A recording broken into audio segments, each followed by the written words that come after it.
This is a 12-day-old plant of corn. It's not battery-powered. It doesn't have a 300-mile range. No fancy touchscreen. And definitely no heated leather seats. Why compare a young plant of corn to an electric vehicle?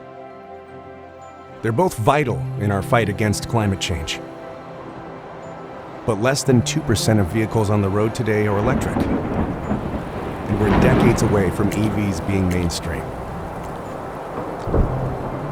That's where our little friend comes in, and his 2 trillion brothers and sisters.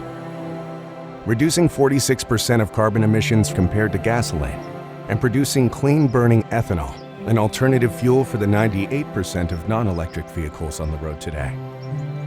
Corn ethanol is the climate solution we need now, because 30 years might be too late.